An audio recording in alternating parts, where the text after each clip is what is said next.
चलिए तो वीडियो शुरू करते हैं। इससे तांसन यह भी समझ जाता है अपनी स्किल जितनी भी पावरफुल है वह उसके मिक्स होने के साथ जरूरत पड़ने पर उतना ही साथ देने वाली है।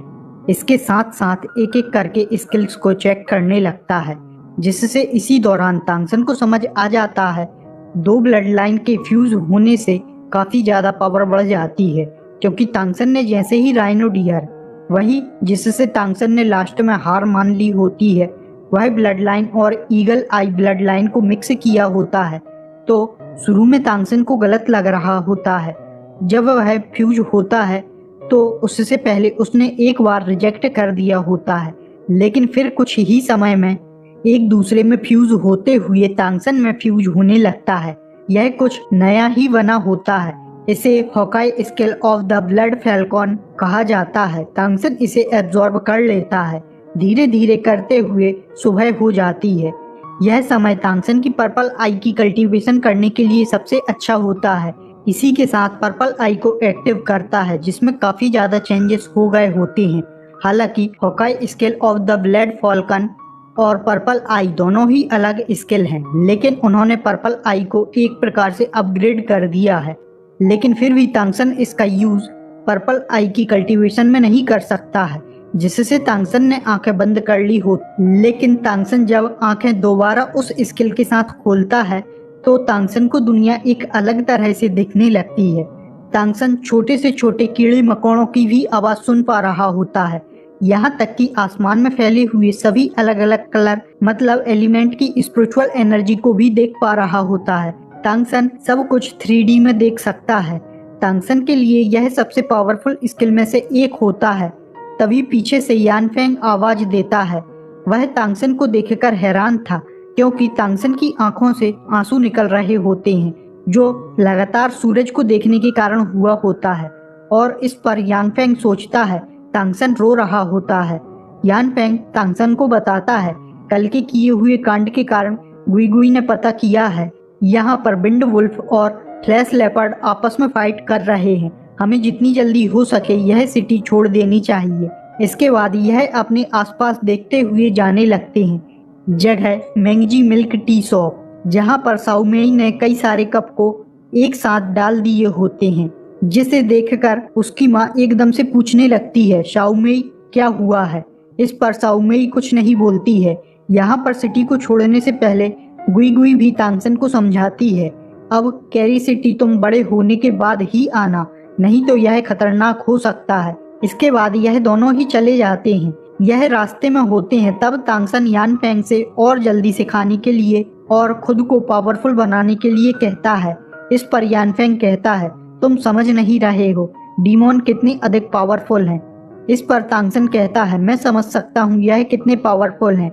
यदि हम कुछ नहीं कर सकते हैं तो इंसान हमेशा ही कमजोर बना रहेगा। तांसन के मन में क्या चल रहा होता है वह कुछ ऐसा है। तांसन को इस दुनिया में जहाँ इंसानों के लिए जगह नहीं है, उन्हें अपना हक कैसे दिया जाए यह सोच रहा होता है। इसके साथ तांसन को यह गाओलाओ कॉन्टिनेंट के शुरुआती दिनों के जैसा लग रहा होता है, जहाँ पर इंसानों ने किसी तरह से अपनी स्पिरिट को एक्टिव करना सीख लिया होता है। साथ ही उन पावरफुल सोल बीस्ट के बीच में उसी तरह से जगह बनाई होती है। कुछ ऐसा ही तांसन यहाँ पर करना चाहता है। यानफेंग भी तांसन से ऐसे रास्ते के बारे में जानने को एक्साइटेड है, जिससे इंसान इस जगह फिट हो सकें। इसी तरह बातों ही बातों में यह अपने घर लौट आते हैं, जिससे तांसन को देखकर सभी दोस्त खुश हो जाते हैं जो अपनी प्रैक्टिस कर रहे होते हैं। इस पर यानफेंग कहता है तुम्हारी प्रोग्रेस स्लो है। इस पर बांग सियाओली कहता है मेरे एजाइल फिगर को देखो, और अपनी पावर को एक्टिव करता है। इसके साथ तुरंत ही तांसन आगे बढ़ता है और स्पीड के साथ जमीन पर गिरा देता है।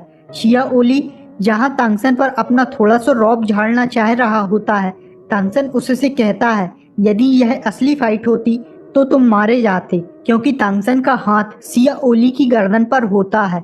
इस पर बांग जोंग और बांग चाओ ने एक दूसरे को देखा। कहता है तांसन आज तुम्हें क्या हुआ।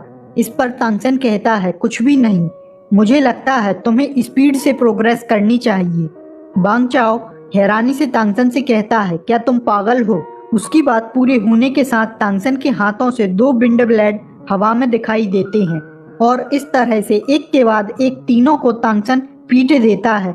यान फेंग आता है, तब शिया ओली अचानक रोते हुए यान फेंग के पास आ जाता है और कहता है, तांगसन हमें पीट रहा है, क्या आप हमारी हेल्प नहीं करोगे? यान फेंग हैरान था और तांगसन को देखता है। इस पर तांगसन इन तीनों से कहता है, तुम्हारी प्रोग्रेस स्लो है, मुझे डर है तुम जागीरदार नहीं बन पाओगे। यान फेंग इसलिए हैरान था क्योंकि उसने तांगसन को सबके सामने अपनी पावर को कम करके दिखाने को कहा होता है, क्योंकि ऐसा न करने से तांगसन अनचाही मुसीबत में पड़ सकता है। लेकिन अब तो तांगसन को मेई गोंगजी से मिलने की जल्दी होती है। यान फेंग तांगसन से कहता है, तुम करना क्या चाहते हो? इस पर तांगसन कहता है, मैं उन्हें जल्दी ही ग्रो करने में हेल्प करना चाहता हूँ। तांगसन अपने आगे आने वाले समय के ओपोनेंट को समझना चाह रहा होता है, जिसकी हेल्प के लिए यान फेंग भी मान जाता है, जिससे यान फेंग ने सभी जागीरदारों को एक साथ लाने की सोच रहा होता है, जिससे इनकी अच्छी प्रैक्टिस हो सके। इसके साथ यह जमकर प्रैक्टिस करते हैं। इसके बाद ही तांगसन अपने कमरे में आता है। वह तीनों पूछते हैं, आखिरकार तुम इतने पावरफुल कैसे हो गए हो? इस पर तांगसन कहता है, यदि सीखना चाहो तो मैं बता सकता हूँ। इस पर तीनों उछलते हुए तांगसन के पास आ जाते हैं। तांगसन इन्हें जुआन टियानगोंग नहीं सिखा सकता है। तांगसन ने पहले ही मुक्सु को सीक्रेट तरीके से कुछ इंस्ट्रक्शन दे चुका है। वह इसलिए क्योंकि मुक्सु पहले से ही घोस्ट और शैडो पर स्टडी कर रही है। इसके बाद जैसे ही रात हो जाती है, तांगसन सेकंड फ्लोर पर पहुंच जाता है और छत पर क्रॉस लेग करते हुए बैठ तांगसन को कुछ महसूस होता है, जिससे तांगसन तुरंत ही नीचे आ जाता है।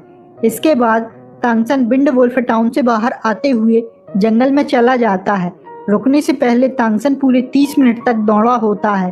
तांगसन की स्पीड यहाँ पर उड़ने से कम नहीं होती, लेकिन फिर भी यदि तांगसन केरी सिटी जाना चाहे तो भी इस तरह से उसे 3 दिन की जगह आधा समय ही लगेगा। इसके बाद वापस तांगसन अपने कमरे में आ जाता है और फिर से कल्टीवेशन करने के लिए बैठ जाता है। तांगसन को केरी सिटी तक पहुंचने के लिए फ्लाइंग एबिलिटी की जरूरत होगी। के साथ तांगसन को ऊपर फिर कोई हलचल सुनाई देती है। जब तांगसन ने देखा होता है, उसे ऊपर 2 लोग दिखाई देते हैं। तांगसन ने फिर से अपनी खिड़की खोली होती है। बाहर कलरफुल एलिमेंट दिखाई देते हैं। वहां पर अब यान फेंग के आ जाने के कारण अब पूरे 3 लोग हो जाते हैं। यान फेंग ने भी अपने ट्रांसफॉर्मेशन को एक्टिव कर लेता है।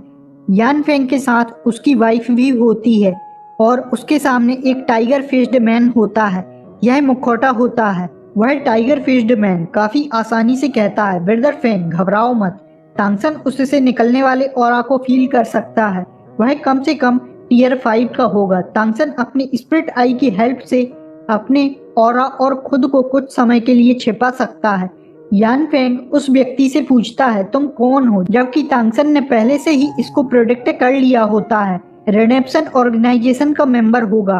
तांगसन हैरान था क्योंकि यान फेंग के अनुसार ऐसे इंसान काफी ज्यादा कम होते हैं जो 4th टियर के ऊपर पहुंच सके।